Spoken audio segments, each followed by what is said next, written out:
Be fyddwch chi'n gwneud nos Sadwrn yma ar 8 o Fawrth?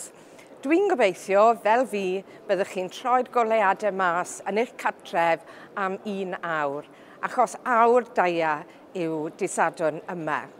Mae WWF yn gofyn i ni ddangos ein cefnogaeth i ymladd newid hinsawdd.